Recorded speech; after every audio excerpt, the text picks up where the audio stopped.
who the hell am I when I'm looking next door on the screen to this gentleman, one of the greatest to ever do it, one of the greatest human beings.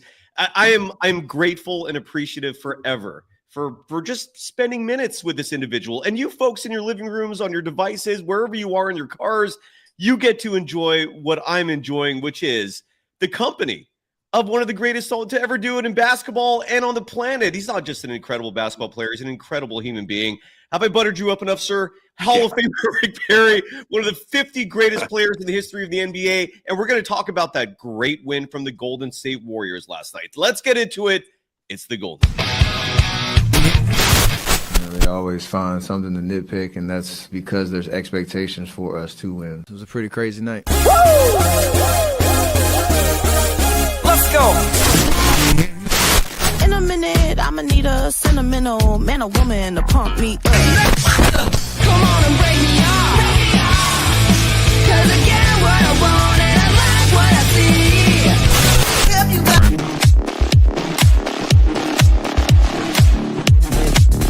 Oh, we got a week for the big deadline.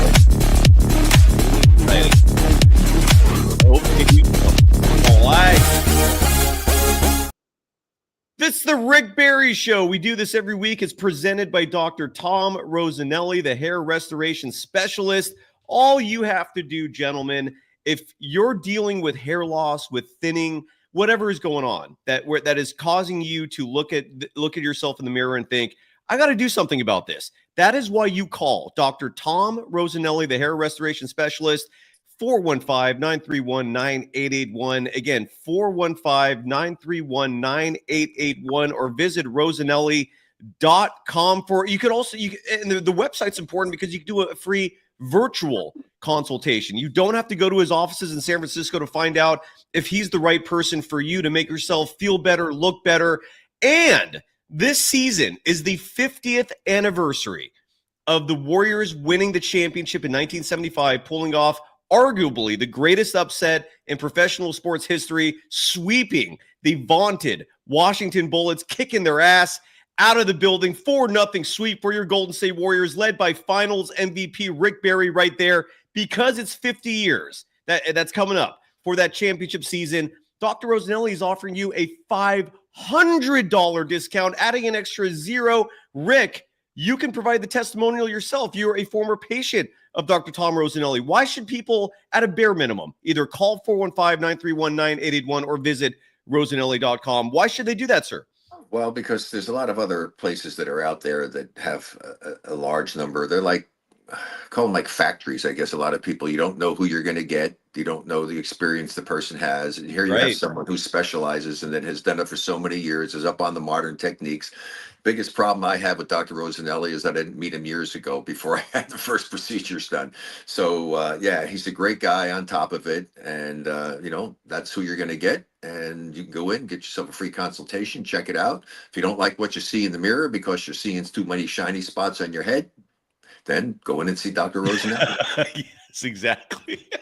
Exactly. A beautiful head of hair awaits you. And today's episode also brought to you by Underdog Fantasy. Use the promo code GSW for a free pick and up to $1,000 in bonus cash. And today's episode brought to you by BetOnline.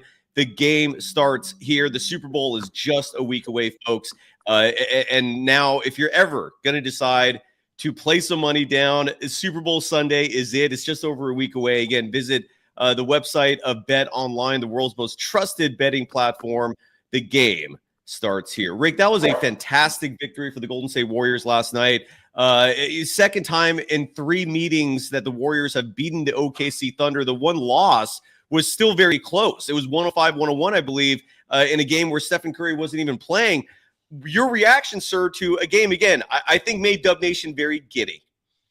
Well, yeah, I mean, anytime they can win, under the circumstances that have existed here over the last month and a half or more, a win is great, and especially a win against one of the top teams, if not the top team in the league. And here's the thing that's interesting, because when you brought it up, well, they won 2 out of 3 against them, but it's really crazy how sometimes the matchups between teams, the record is not indicative of those teams playing one another. You would say, well, Oklahoma City is going to crush the Warriors, blah, blah, blah. I always remember back to one that people should have seen. I could have seen one time is that it was Seattle and Denver, I think it was, and you just wouldn't have thought there would have been any kind of a matchup there. But the teams just seem to match up, and the games are always tough games. It's just really a strange situation how that happens a lot of times. Like when you get into the playoffs, you're saying, well, who are we going to get to play? Because even though you have a much better record than one of the teams that are below you, one of those teams always gives you a tough time. You just have a tough time playing against them.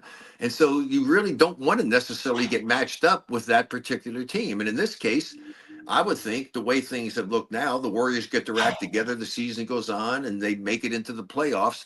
Oklahoma City is not going to want to play the Golden State Warriors. Absolutely. And we've seen it with the Warriors themselves this year when they played the LA Clippers, right? When the Warriors had that hot 12-3 start and going back to the preseason when they were undefeated, the Clippers gave them problems and certain matchups don't work. Right. Now, go ahead. Sorry. No, I'm saying you're absolutely, that's the case. Is the matchups just are, their matchups are such that no one has a distinct advantage over the other team, and it's pretty equal as far as their abilities to play the game, and they just match up well. Yeah, they do. Now, when you played, Rick, back in the 60s, 70s, and 80s, a very celebratory career that you had, sir. Who was there a team that posed a similar difficulty to the Warriors? To what the Warriors posed with the Thunder? Yeah, nobody's ever asked me that question. I have to give that one some thought. Well, yeah, I don't know about that. I don't remember saying, well, I hope we don't play somebody. I just said, well, whoever. Well, maybe there isn't an answer. I mean, maybe you never experienced that. I mean, that's also possible. I don't. It's not something that I still got a halfway decent mind. Nothing jumps out when you ask me that question as to, oh man, I really hated playing those guys. I didn't like arenas that I had to play in some of them. Which ones? Better. Well, I didn't. The Forum in Los Angeles I never really liked that arena that much for some reason. And I didn't have a lot of great games down there. Just like Steph. Steph's the same. He doesn't play well there either, even though it's a different arena. Yeah, well, yeah, they got a new place now. So, but anyway, let me ask you this, Rick. I'm really glad you brought that up because the Forum does the same thing that Crypto or Staples, whatever they call the place now, does, which is they dim the lights of the stands. So it's dark all around except for on the court. It's showtime, right? I mean, that moniker exists for a reason, but Steph has never admitted this, and maybe it doesn't factor in, but you played under those same scenarios. Does that factor? Could that be a reason why you struggled because of that perception maybe issue with the lighting and all that, or no? No, not at all. Not at all, because first of all, I just blocked all that stuff out anyway. My focus was on what was going on the court and looking at the rim. Now, it might have an impact on some guys as far as the background goes. You have a big dark thing behind the glass backboard that maybe is a little different than what you see in other places, and that could conceivably throw somebody off. Who knows? But this is the same type of thing when people ask me a lot of other questions. They ask me, what do you think about this? I said, well, and they asked me specifically about other players. I said, I'm not that other player. I have no idea what's going on in his brain. I mean, so when people ask me those questions about what did you think I said, I have no idea. I mean, anything I would say is just speculation on my part. You got to ask the freaking person who you're asking about. I don't know what's going on in his brain. Exactly. You're not a mind reader. It totally makes sense. But Rick, with that win last night, at least for me personally, I don't know if you share these same sentiments. It validated my belief, and you've said this as well, that the 12-3 start was not a fluke. That it was not some mirage. Steve Kerr said so as well in his post-game attribution last night. With that said, while the 12-3 start may or may not have been a mirage, it seems Steve Kerr, and a lot of others believe that there's some validity to that. There's also teams out there who the Warriors still have tremendous difficulties with. And I don't think it's a coincidence that these are bigger teams. Two in particular stick out, the Denver Nuggets and the LA Lakers. And I bring them up because the trade deadline is less than a week away, and the Warriors don't want to mess with the culture that they've created within the organization, and more specifically the personnel, like players like Gary Payton II, who haven't had a lot of great games this season. Last night was a definite exception. Kevon Looney's another one. He tied a career high in scoring last night. Yeah. My point is, those two players, I bring them up because they're the fulcrum of all these trade discussions. They have expiring contracts. They make a decent amount of cash. Each of them make $8 million plus. Another player is Dennis Schroeder, making 13 plus million. He's on an expiring deal. My point is, those are the pieces that if the Warriors are going to make any improvements on their roster, those will likely be the moves that you have to trade. But the team's reluctant to do so because they value their chemistry so much. They value their in locker room culture so much, as I've read described. The trade deadline is less than a week away. I fervently believe if you don't do a thing, you might have some feel good wins like this, but you're not going to get far in the postseason. What are your thoughts on this dilemma that is presented to the Warriors with a week to play? Well, I think that was a very good statement that you made right there, and the entire thing was right on target. Thanks, actually. Sir. Yeah, it was excellent. And they do have some major decisions to make. Chemistry, team morale, all the other good stuff is certainly an important part of any team's success.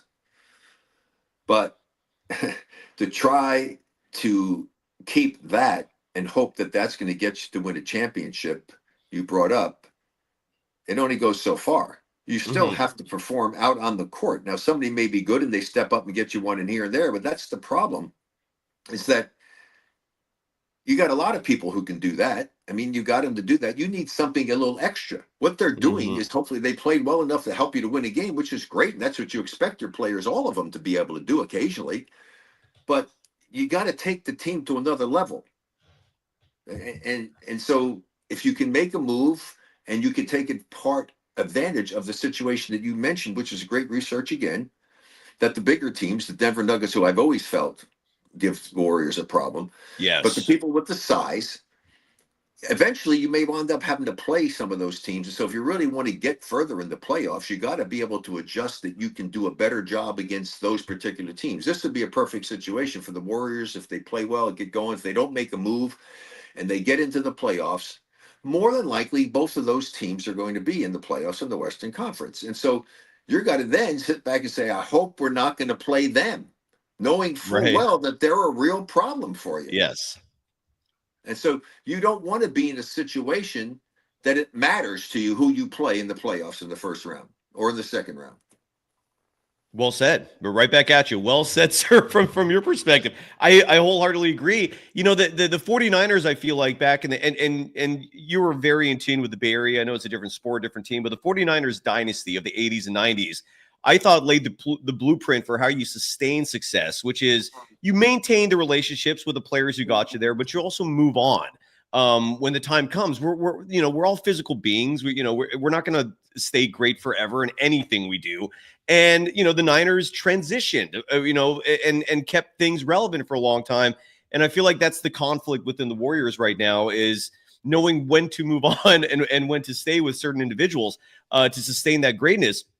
Last night's game, I don't know how closely you watched it, so apologies if this is too much of a nuanced question for you, but Quentin Post played 8 minutes, 8 seconds. He started, which I thought was very peculiar, to throw a rookie into a big game like that. Like, you'd think normally if you're going to start a rookie and give him a big minutes like that, it would be against the lesser opponent like the Jazz, like the Wizards, just to warm him up a little bit, not throw him into the lion's den against the Thunder.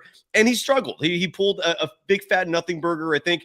Besides not even posting a field goal attempt, he also added, like 2 turnovers, 3 personal fouls, something in that vein. I actually have the stats right in front of me here. Quentin Post last night in those 8 minutes, 8 seconds, 3 personal fouls and 2 turnovers on top of nothing. Now, with all that said, my thinking is, and tell me if you think I'm crazy here, is that Steve Kerr would do that not so much because he had faith in Quentin Post to handle a situation like that, but more so to see if he's ready for a situation like that, to determine if he's the right guy for the rest of the season, or maybe if he failed, like Steve Kerr basically came to the conclusion of, that maybe that's the sign that you need to make a move.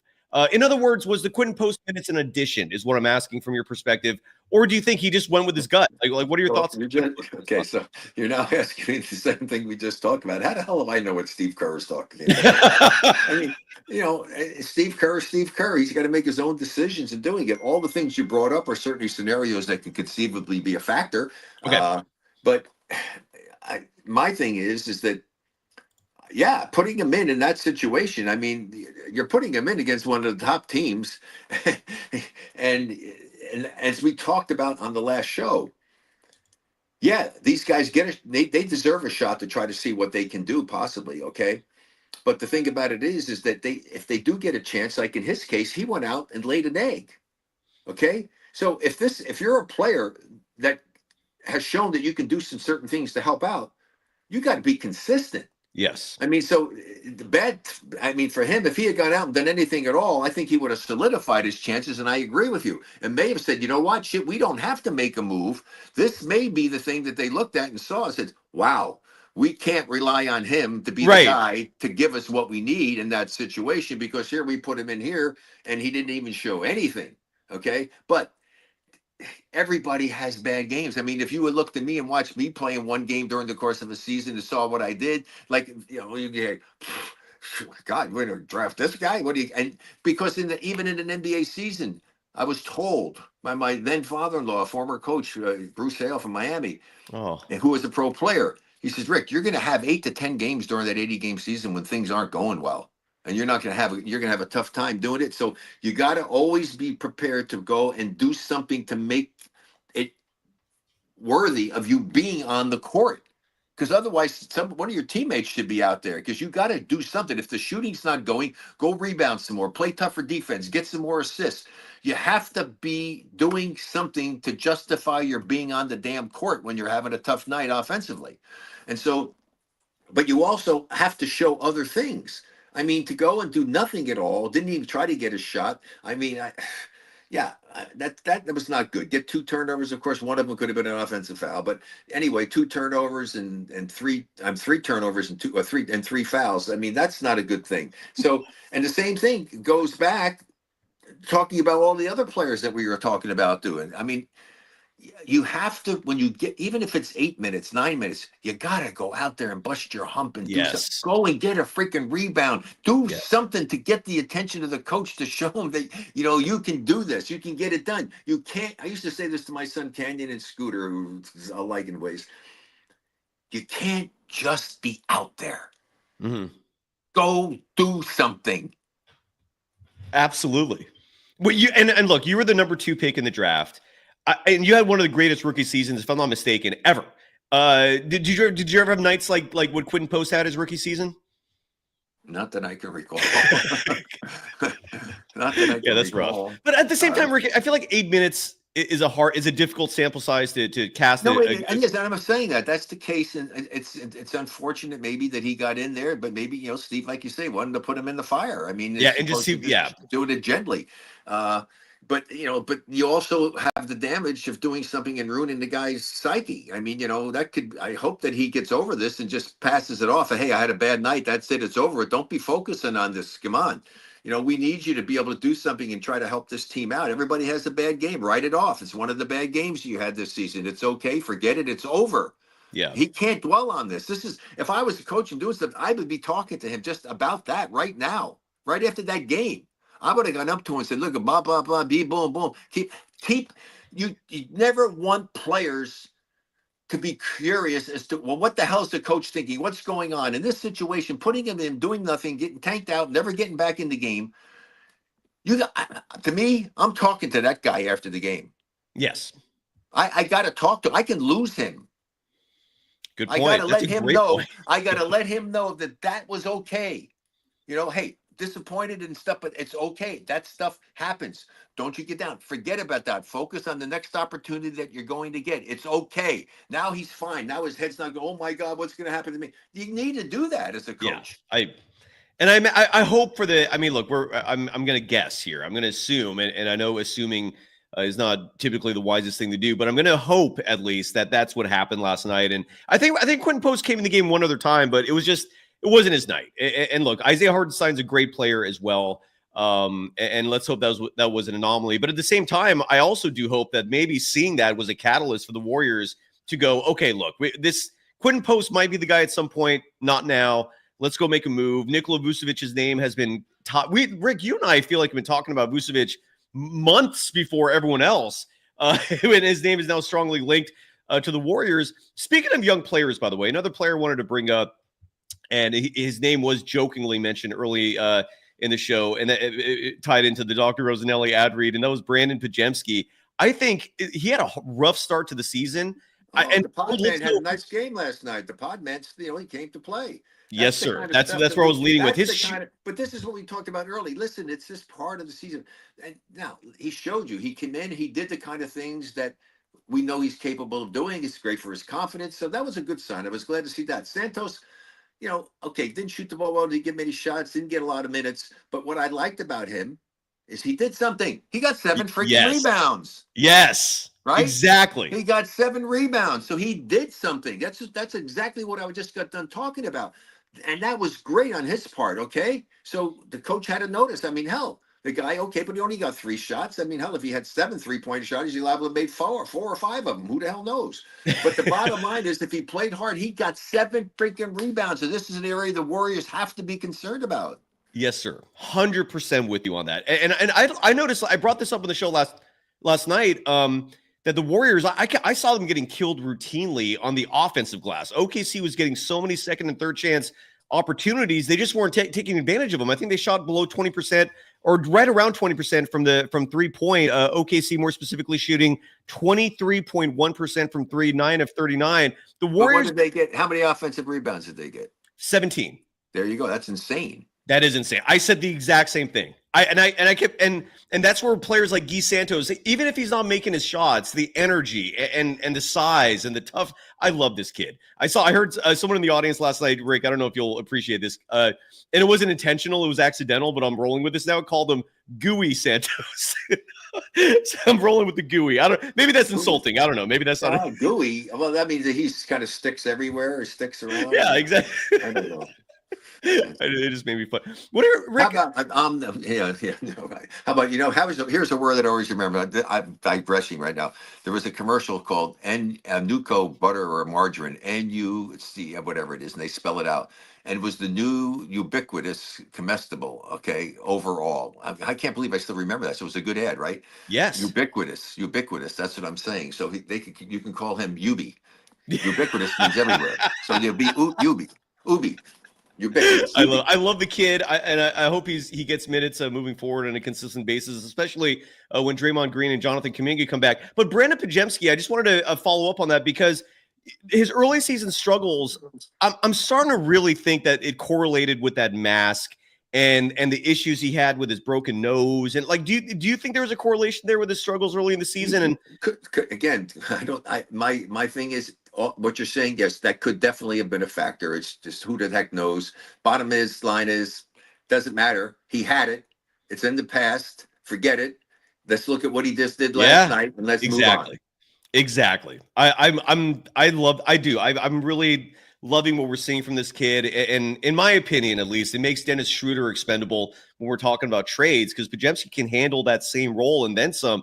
Now, a player that has not been playing well, Rick, and it's I don't, this is where none of us can have a concrete answer in any of this because we can't read Steve Kerr's mind. But Buddy Hield, since December 1st, is now hovering at 30% shooting from 3. It was at 30.4% before last night's game, where Buddy shot 1 of 4 from deep. This is a 2-month sample size now, where 30%. I mean, what are your thoughts? I mean, he's getting. You don't forget how to shoot. People go on slumps. He's on an extended slump. No question about it.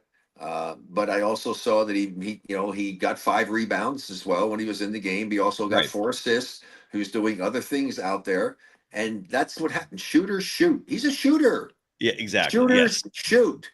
Okay. Fortunately, he's doing some other things. So he gave reason why. Okay, I'm out there. I'm struggling. But we're still in the game, and they wound up winning, which is great. Okay, because you win without him, that's great. So he did something else to justify being out there. Got 5 rebounds, got 4 assists. Worked on the defense. That's what you got to do. That's what these other guys got to understand. That's what, they all have to understand. This is what you have to do when you get your chance. Do something. Don't just be out there. Yes, sir. You're absolutely right. That and Buddy did have a good game by his standards. I'm just wondering, the shooters shoot thing. Like, do you just let that slide for a whole year? At what point does a slump's time duration? No. What you don't just give them free carte blanche.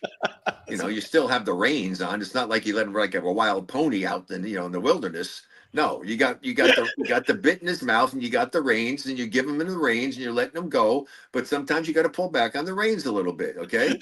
And so if he's really going bad, and here's the biggest thing: what type of shots is he taking? The quality of the shot.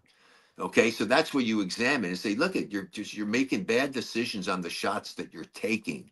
And then you look at any form thing and you try to help them out. But that's the way you approach it at all. But no, you don't let them run wild the whole season and start jacking up shots and start shooting in the 20 percentile. I mean, he's already at 30%. That's if he's in 30% is right on the edge of saying, don't you dare shoot a three. And I'm not talking about close. I'm talking about hanging over the edge, damn near ready to fall off.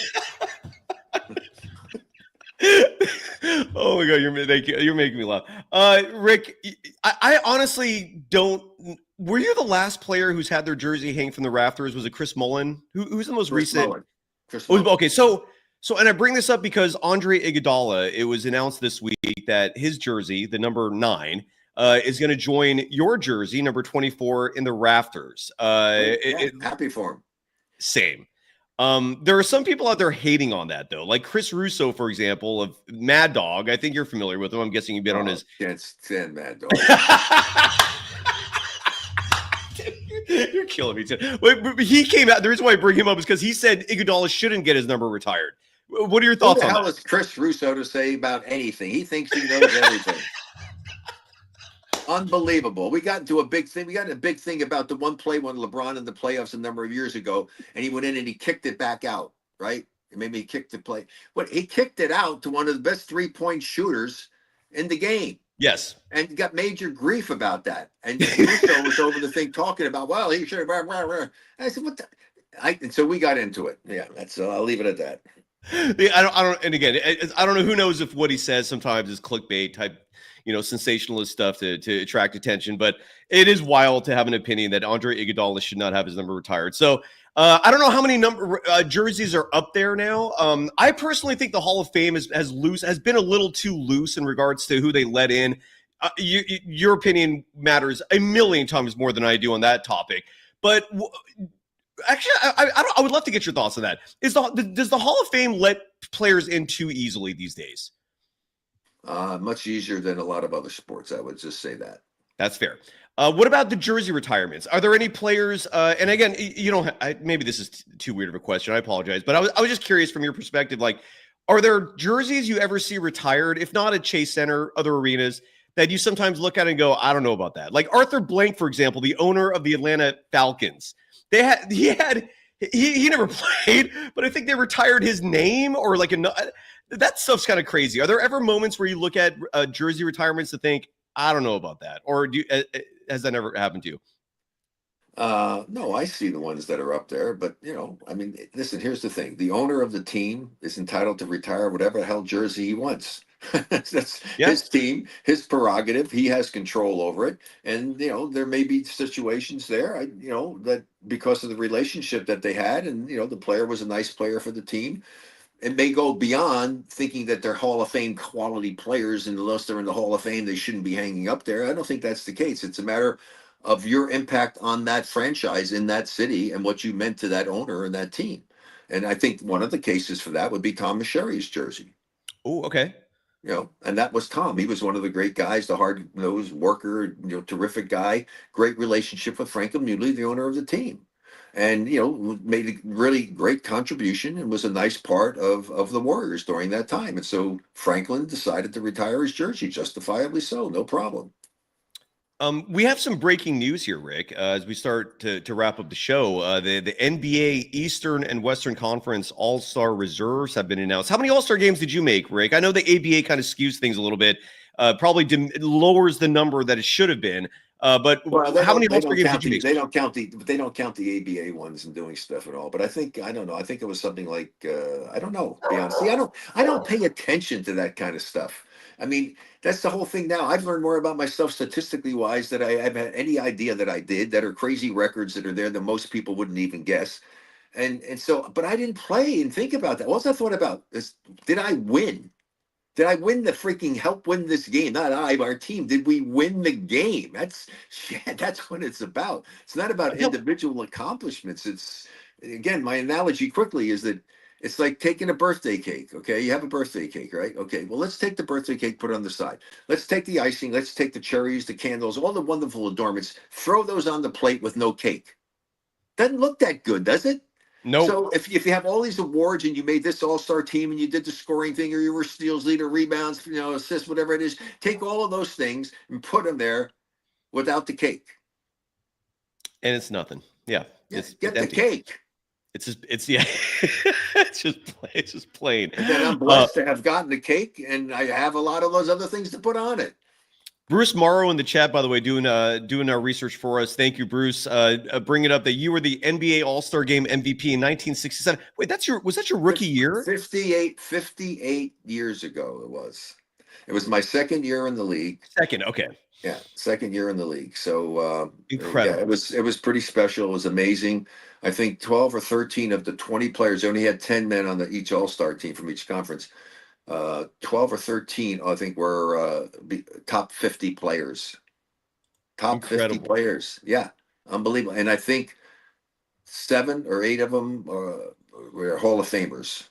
Oh, as well, or more. Yeah, it was amazing array of talent. It really was. It was very special. And here's the thing: the game was played on a Tuesday night, not on the weekend. Not on the weekend. Why? No, who the hell knows? But I'm just telling you. You know how much a ticket cost to that game? $5 or $6. Well, yeah. That's hearing that stuff always makes $5 or $6. The NBA's, I think they're $1,500. Well, you're going to the game, right? Is that the All-Star Game's at Chase Center this year? I will be in the Bay Area doing a whole bunch of things over that weekend, and yeah, I'll be there. I love it. Hopefully, I'll see you. I'm submitting my application courtesy of Believe Network, and if I get approved, I will see you there, sir. And I hope I do. I'll definitely take a lot of great photos of you as you deserve. I hope you get a press pass. That's what you're trying to get, right? Yeah, exactly. Yeah. So would you hopefully I'll get that. The NBA. Would you like me to try to put in a good word for you? Of course. But I don't know if it's needed. Well, here's the problem. It's controlled by the freaking NBA. Exactly. It's not a Raymond Ritter operation. It's not the Warriors who are handling it. So that's why I'm applying through the NBA, and hopefully I'll see. I really hope I see you, sir. Bruce Morrow also adding in the chat. You made 8 NBA All-Star games in 66, your rookie year. That's impressive. 67, and then 73 through 78 when you came back to the NBA. How many ABA All-Star games did you make? Do you remember?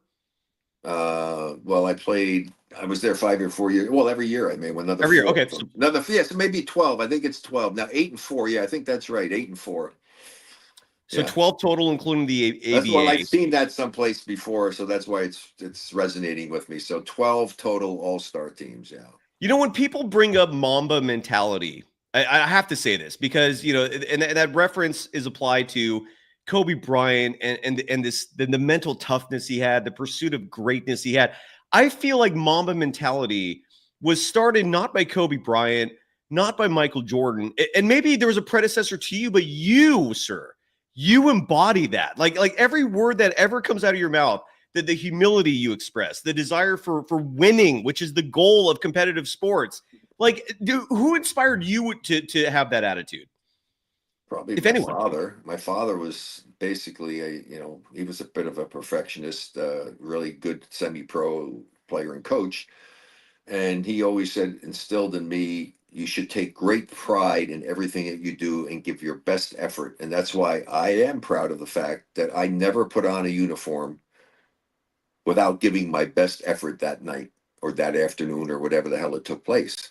I'm going to give you my best effort. This is why it kills me with this thing. I heard somebody saying the other day, and I was just doing an interview, and I said, "Yeah, look at what you're talking about. Yeah, early in the season, they're playing there and going through there, and then it gets tough. The games get tough. The playoffs come close, and then they seem to get serious." I said, "Well, you know what? Any player that approaches it that way, I will lose total respect for, because you're a professional. You're being paid now multi-millions of dollars to play for this the organization that you represent, and for you not to go out there and give everything you have for every second that you're on that basketball court, You should be ashamed of yourself. Well That's put. it. That is very well put. And I also think what Bruce Morrow in the chat writes is well put as well, that hopefully Andrew Wiggins has your mentality for the rest of the season, because the Warriors' fortunes rest so much in terms of what Wiggins delivers on a night-by-night basis. Last night, he delivered. Had a great game. Yeah, he had a great game. He did. And like that, like I forgot to mention this on last night's show, but even that, and this was easily forgotten, even myself included, because I forgot to bring it up. That halftime shot, or not halftime. Yeah, it was at the buzzer halftime. beater. It was right at the buzzer at halftime to cut the lead back. And it cut the lead to 10, Yeah. which kept it close. Right, or was it? Did they tie it? I actually not forgot. The score of the half was it brought the lead down to 10, Right. and it kept it close. It was huge. If I have my math right, yes, I do. So anyway, so props to Andrew Wiggins. And here are the All-Star reserves. Do you want to hear this, Rick? This literally dropped minutes ago while we're doing this live. We'll start with the Eastern Conference. The NBA's Eastern Conference All-Star reserves are Jaylen Brown of the Celtics, Pascal Siakam of the Indiana Pacers, Darius Garland of the Cleveland Cavaliers, Cade Cunningham making his first All-Star game. Congrats to him, of the Detroit Pistons, Evan Mobley of the Cleveland Cavaliers. I believe the first All-Star nod for him as well. Damian Lillard of the Milwaukee Bucks. He's made a lot of these. And Tyler Hero of the Miami Heat. That one surprised me a little bit. Your reaction, sir, to the All-Star reserves? Well, I mean, it's people voted. It's all subjective. I mean, it's a nice honor to have, certainly for those guys. I just wish that the game was more serious and that they really had a chance to show what the hell they can do in a real basketball game. But I'm proud. Cade Cunningham was on the team. I was the unofficial coach for when I had the Rising Stars thing. I remember that. He was Yes. one of the guys I went up to afterwards. I told you, you're going to be a hell of a player. I said, I really like your attitude, your approach to the game. And so well deserving to Cade. In fact, now that I hear that, I'm going to text him, because I got his number. I'm going to text him and congratulate him, because he deserves that. And same with the other guys who were there for the ride. Mobley, I mean, Clifford Ray keeps telling me about him and the Cleveland Cavaliers, what a good team they are. And so they're playing exceptionally well. So yeah, all of these guys are deserving of it. And, who's to say, there's other guys that, maybe deserve to be on it as well. And I don't follow it as close, because I'm not broadcasting on a regular basis, but every one of those guys I think is deserving. Yeah, and just from initial impressions, again, we're just breaking this now. This was announced just minutes ago. But, so I haven't had a chance myself to really analyze if there's any slights here, if anyone did not make it who should have made it. But, congratulations to everyone named. And I remember that vividly, the Cade Cunningham playing on that rookie game. You were coaching it. And I remember vividly you echoing those sentiments on the Rick Barry show. So the Western Conference reserves, this one hits a little more close to home for obvious reasons for Warriors fans, are as followed. Anthony Edwards of the Minnesota Timberwolves, Anthony Davis of the LA Lakers. This one is surprising to me. James Harden of the LA Clippers making the All-Star game. Jaren Jackson Jr. of the Memphis Grizzlies. This one is very surprising to me. Alperen Sengun making it for the first time with the Houston Rockets. Jalen Williams of the OKC Thunder, a first for him as well. And Victor Wembanyama, the 7'4", 7'5", 7'10", whatever his height is, with the San Antonio Spurs. He makes the All-Star game as well. Any reaction from you, sir? Well, it's the same thing. I mean, it's just the same as the Eastern Conference. They're all deserving there, and there may be other guys that got slighted. And that's the whole thing about doing stuff. There are people like you who will go out and analyze to see whether or not, who got slighted, who got this and that. And the thing is, I'm not going to go through all that. And so when you figure all that out, you tell me, I'll give you my opinion. Yeah, fair enough. I'll let you do all the work. And I think the James Harden one is the one that sticks out. But again, the Clippers have been playing great basketball. He's playing really well. You see the numbers he he just had the other day. I mean, he's a different player than he was when he dominated the ball for 22 of the 24 seconds. Yes, and very much so. And then Bruce Morrow in the chat brings up Norman Powell, and maybe that's part of the reason why I'm a little surprised by Harden. Powell sticks out to me more than him in terms of a night-by-night production, but Harden's facilitating that thing. He's running the thing, and he's a legend. Rick, before we go, I'm very curious to know what your thoughts are. Bruce Morrow's been on fire today. Thank you in the chat. Bringing up Jimmy Butler. That's been a scenario that has turned ugly. You have a relationship. I don't know how close it is, but you and Pat Riley go way back, both because Riley played the same era you did. And those two have butted heads. I feel like it's an example of two alpha dogs just colliding, and it didn't work out. But there's also a lot of critique of Jimmy Butler and his commitment. What is your reaction to what has completely fallen apart in Miami? Well, I'm disappointed in Jimmy for airing the dirty laundry. I mean, this is something that should have been going on between him and Pat and the general managers and everybody else with the team, to try to figure out what can be done if he had some grievances or some issues, and talk about it. Talk is such an important element of any relationship, and that's one of the reasons we have wars, because a lot of people don't talk to really see Right, what the heck is yes. going on. And Correct. same thing with fights between husband and wives. Talk it, folks. Talk. Yes, sir. You got to Yes. hear. You got to understand what's going on. Don't assume stuff. And so, yeah. So that's a major thing, I think, in today's world. You got that issue. You got to be able to talk. So he didn't do that, and he took it out to the public. Disappointed that he would miss a flight and react the way that he reacted. I mean, you're a professional. You're getting paid multi-millions of dollars. I mean, why would you want to do something as abrasive as that? And anyway, so I'm definitely disappointed at him. I think that the Heat are doing what they need to do. A guy shouldn't be allowed to get away with that. He's an employee, and he's acting in a very negative fashion, bringing disrespect to the organization, and hurting the team overall.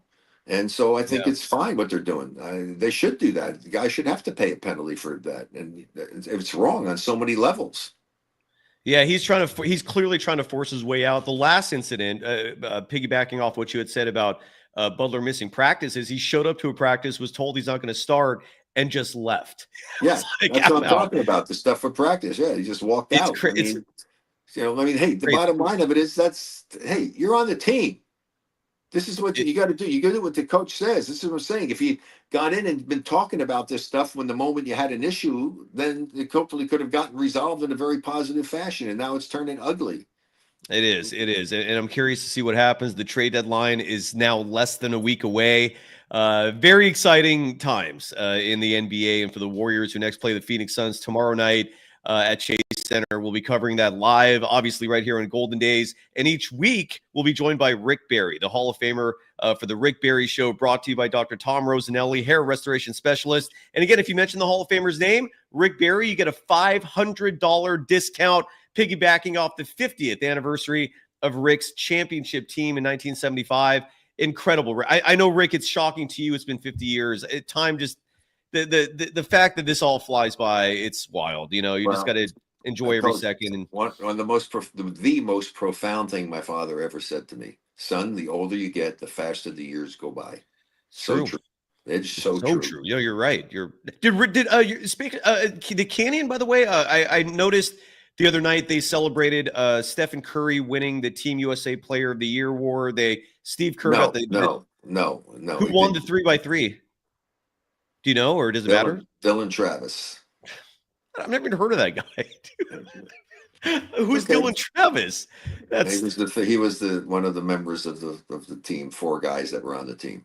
That is a travesty, if you ask me. Oh, no, come on. He worked hard. He's a really great kid. He really did it. He was always there for USA basketball. And I don't know who votes or how they do it. I know people were voting online, but there's also a committee around doing stuff as well. And so who knows what happens? Well, it's like anything else. There's no sure guaranteed things. That's why people are gambling all the time, right? Yeah, you got that right, sir. There's no guarantees. And so that's why gambling it's been around forever. It's going to stay around forever. And they, finally came to their senses and said, the government, I said a long time ago, decades ago, I said, why doesn't the government legalize and take care? Let people bet and collect the money. You lower our taxes. And we'd lower our taxes considerably. And we wouldn't have all this debt that we have. Well, we'd still have a lot. We wouldn't have as much because we'd have made so much more money through the gambling, because they still are idiots with all the money that they're spending. So anyway, that's a whole nother story. Oh, and the gambling stuff, that'll be another show, because Terry Rozier was sadly in the news today on that front. Investigations into players, leaving games early to affect their totals. It's ugly. So Terry Rozier, we'll see what happens with that. But Bruce Morrow, again, our Golden Dazer of the day, just killing the chat, bringing this up as well. Tim Hardaway was on Draymond Green's, the Draymond Green show recently, said that you, Rick Barry, and Tim was a guest of our show a few years back. I'll never forget that. was lethal on the court and should be talked about more. I say repeatedly, Rick, you are you're the most underrated player in NBA history. It's the disrespect is real, sir, and I will fight for you to the end. And I'm glad Tim Hardaway said the same thing. I mean, as I say, the thing, I didn't play for individual recognition. It's nice what I've received.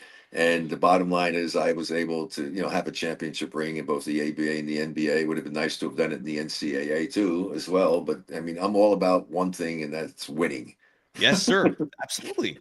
That's what sports is. I mean, look, we do it for fun, obviously, and there's health benefits and all that stuff. But at the professional level, at the NBA, it's about winning. That's like, what else are we doing here? Like, I'm 1,000% with you. This is a competition. There's one winner, and your mentality, sir, is why you epitomize. And I think I've talked about it once. Next show, let's talk about, and remember that, put it down in our notes, to talk about where the NBA missed it.